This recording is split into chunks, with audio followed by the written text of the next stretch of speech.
Many claim that the MVP award is a quarterback's award. Not this season, however. Saquon Barkley has been on a dominant run since joining the Philadelphia Eagles this offseason. He's on his way to make history, becoming the first running back since Adrian Peterson to win the MVP award in 2012 with the Minnesota Vikings. Adrian Peterson rushed for 2,097 yards that season, 12 rushing touchdowns, and 217 receiving yards, which put him at 2,314 total scrimmage yards on the season. The Minnesota Vikings went 10-6 this season, which makes Saquon's resume even more special. Saquon Barkley is playing at a much higher level than Lamar Jackson. You can say what you want, but Saquon has the better record, and he's doing things that is taking the team to new heights. You cannot say the same thing for Baltimore. The Ravens are a 7-4 team, and they should have a better record with the team they already have. MVP is based on not only statistics, but wins as well. Saquon Barkley deserves it more than Lamar Jackson. Derrick Henry has had an amazing season as well, but nowhere near Saquon's level of play. Henry is also playing an extra game since the Ravens haven't had their bye week yet. Because of this, Henry doesn't stand a chance to beat out Saquon for the title. Bearing a season-ending injury, Barkley will continue his dominant campaign and win the rushing title. Saquon Barkley had a monstrous game against the Los Angeles Rams on Sunday Night Football in SoFi Stadium. On 26 carries, he ran the ball for 255 yards rushing, which included 2 long runs of 70 and 72 yards. He also tacked on 49 receiving yards this game. This set the Eagles' franchise record for the most rushing yards by a running back in a single game. There is no doubt that Saquon Barkley should be considered for the MVP of this Eagles football team and ultimately the MVP of the league. He's doing what no other player has been able to do in the last decade. Saquon Barkley through 11 games has 1,392 rushing yards, 10 rushing touchdowns, and 259 receiving yards. If you guys like what you're watching, please make sure to leave a like and subscribe. Thank you guys for all the support. Saquon Barkley is averaging 126.5 yards rushing per game, which equates to 1,151 rushing yards through 17-game regular season. This means that if Saquon Barkley can continue to keep the pace this season, he will break the all-time rushing yard record.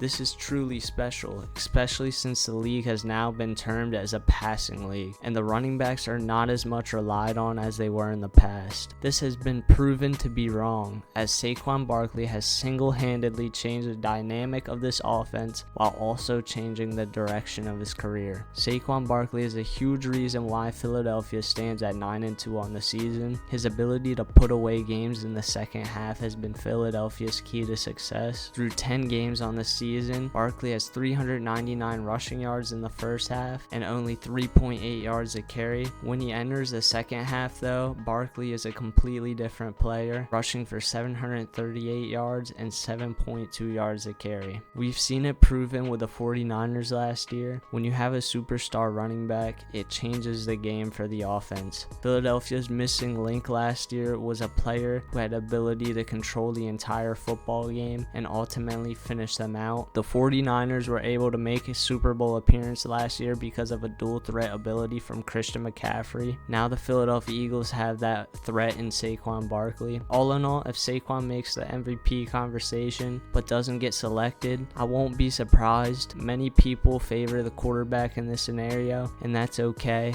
but Saquon deserves his recognition, and he will at least win Offensive Player of the Year. Mark my words. Comment who you guys think is going to win MVP this season. I would like to hear what you guys have to say.